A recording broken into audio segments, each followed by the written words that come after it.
Hello, my dear Taurus. First 15 days of July. This is from July 1 hanggang July 15, 2024, and this is a general reading. Reminder lang mga my dear Taurus, ang gagawin po natin ngayon ay general reading, so hindi po ito 100% na magre-resonate para sa ating lahat. So please my dear, lower your expectation pagdating po sa mga general reading. Okay my dear, hanap na tayo ng oracle card. Isang card lang tayo dito. Taurus. Okay, focus tayo sa reading. Okay, kasi lately, ang aking focus and concentration ay medyo wala. Okay, I am becoming a better person. Okay, maganda to. Okay, I am becoming a better person. So, ibig sabihin, baka yung iba sa inyo, my dear, ay nag-i-improve. Okay, nag-upgrade. Diba yun ang nakukuha ko? You're becoming a better person. Tingnan natin, my dear. Kasama ng I am becoming a better person is blessing. Okay. Maganda yung combination niya, my dear. So, first 15 days of July, you're having this energy of blessing, wealth, okay? So, may blessing daw, my dear. First 15 days of July, my dear Taurus. Tingnan natin. You're becoming a better person kasi meron kang blessing. Bumabait ka kasi inuulan ka ng blessing, ganon. Or baka pinipilit mo, or hindi pinipilit eh. Pinipili mong magbago because of the energy of blessing. Okay? Kasi ako naniniwala ako, my dear Taurus, na pag mabuti ang iyong puso, if you are doing good things, madaling magpo-flow ang blessing sa'yo. Ganun yon. Okay? So, tingnan natin. Kasi itong I am becoming a better person, marami siyang area, my dear Taurus.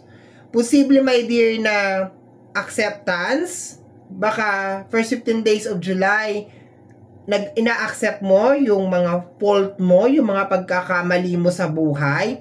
At dahil doon, parang you are blessed kasi nagiging better person ka nga eh. So, ibig sabihin, remember my dear, ang blessing ay mas malapit or mas magnetic sa mga mabubuting tao.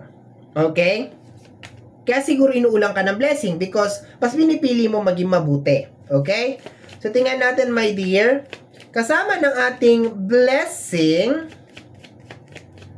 So, meron kang blessing over here. Ang dami niyan. 3 yan.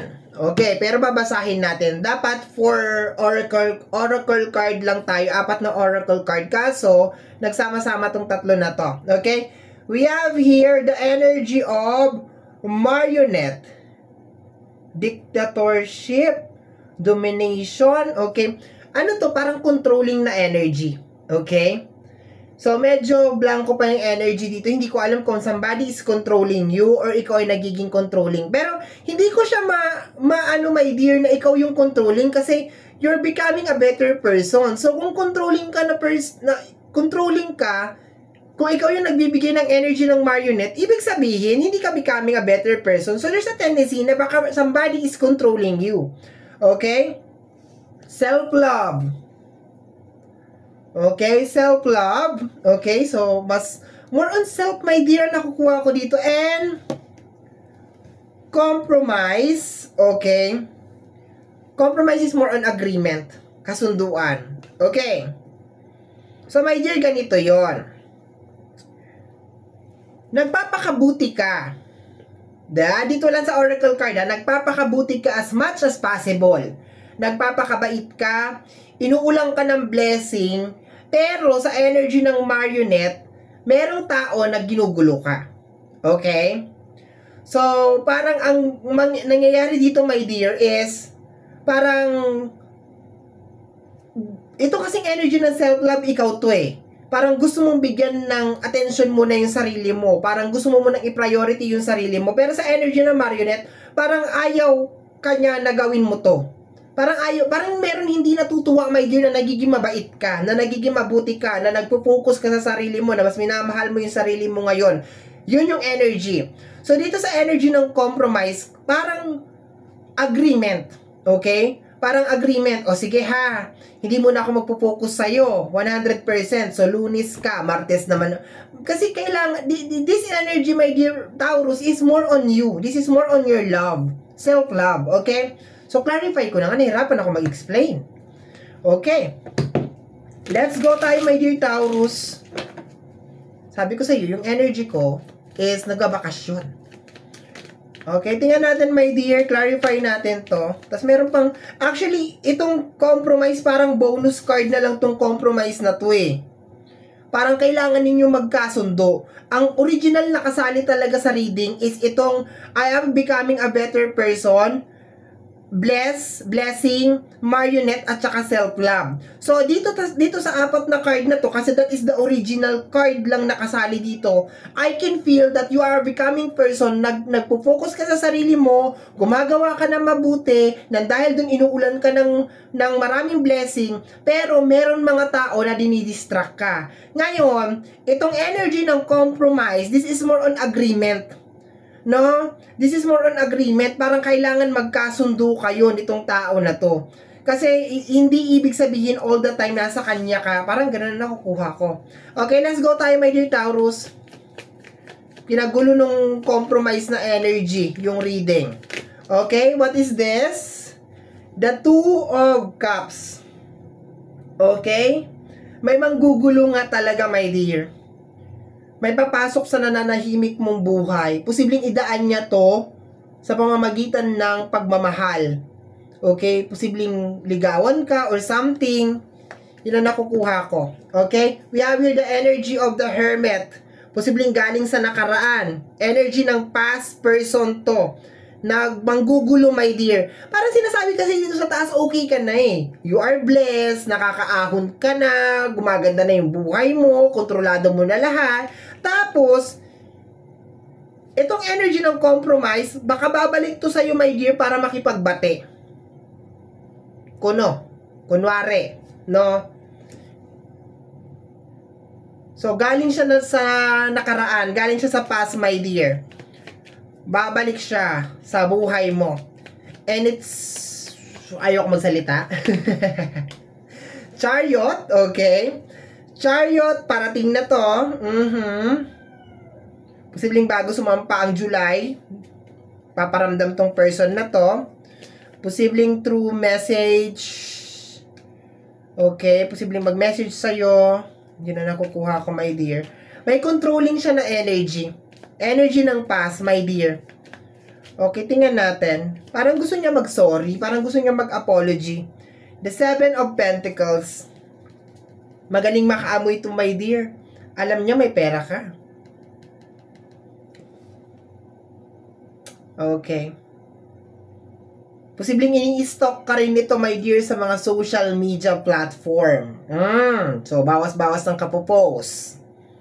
Okay, parang ini-stalk ka niya. Dahil meron kang energy ng self-love, baka nakikita niya na nagbo-bloom ka, gumaganda ka, o nagmumukha ka mayaman, maski hindi naman. Okay? Pero itong babalik na to is energy ng past. At posible niyang guluhin yung gumaganda na flow ng buhay mo, my dear. So, be careful. Be careful, be careful. Okay? The Seven of Swords. My dear partner ng Two of Cups. Kanino ko pa sinasabi? Ano ang Seven of Swords? Seven of Swords is a backstabbing energy. Traitor to, my dear. Kung sino tong babalik, nangingilabot ako. Kung sino tong babalik sa buhay mo, my dear, traitor to. Ang tanging intention niya lang, my dear, ay eto, makisakay sa success na meron ka. Gagamitin ka lang nitong tao na to, my dear. Okay? Ayan, oh. The Two of Cups. Ayan, yung babalik na energy. And then, the Seven of Swords. Okay? Next card, my dear. Okay na eh. Okay ka na eh. Ayan siya, my dear. The Five of Cups. Partner ng Hermit. Galing sa past to, my dear. Minsan ka na sinaktan nito.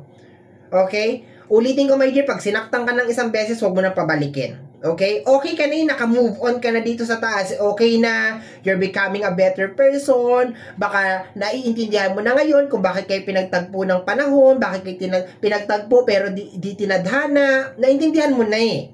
Naintindihan mo na kung bakit pinagdaanan mo lahat ng mga obstacles and challenges. Dahan-dahan mo na naintindihan eh. Dahan-dahan ka na nakaka-adapt. Tapos nang dahil doon, my dear, nagta-transform ka na eh. Para kang caterpillar to a butterfly. Magiging butterfly ka na eh.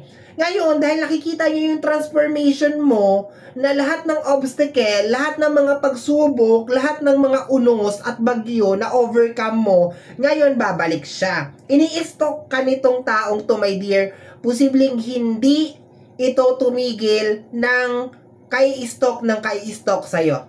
Okay? And this time, gusto niyang bumalik. Sa energy ng compromise, gusto niyang mag-sorry. Okay? Kanina hindi ko masyado maintindihan eh.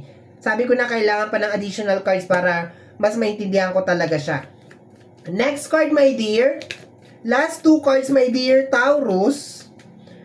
Anong mga zodiac sign nandito dito? Posibleng water sign. Nandito si Virgo. The Three of Wands. Decided na siya, my dear, na babalik siya sa'yo. Decided na siya. Gusto niyang bumalik kahit magkaibigan lang kayo. Posibleng alam nito ang kiliti mo. Okay? Pero yung blessing mo, my dear, is on the way. Nakukuha ko dito especially yung last 3 months ng taon. Which is December, November,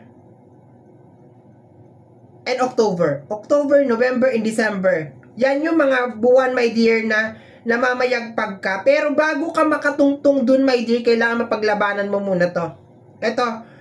Itong parating na to, decidido na siya, my dear. Decided na siya. Okay? Nababalik siya sa buhay mo para guluhin ang buhay mo. Last card, we have here the energy of the Emperor. Energy of success. My dear, ginagaranteed ko, 7 of Pentacles. July, August, September, October, November, December, January. Okay? Magandang 2025 mo, my dear. Maganda. Energy of success. Guguluhin lang talaga nitong Aries. Nandito si Aries. Okay? My dear, malapit ka na sa finish line. Bottom deck of the card is the 10 of Wands. Kinaya mo noon na mag-isa. Kakayanin mo pa ulit, my dear, ng 1 buwan pa na mag-isa. Kakayanin mo pa ulit ng 2 buwan na mag-isa. At kakayanin mo pa ulit, my dear, ng 1 taon ng mag-isa. Believe me, hindi mo siya kailangan. Okay? So, my dear Taurus, yan ang reading mo para sa yung first 15 days of July. Somehow, my dear, kung nagustuhan mo to, especially kung napadaan ka lang, don't forget to subscribe. Pakiclick lamang po ang notification bell para ma-update ka sa aking mga upload. And free to like, free to share, free to comment sa lahat ng ating mga videos. Once again, my name is RJ, also known as Apo J. Maraming salamat po. And until next time, bye-bye! Thank you, my dear.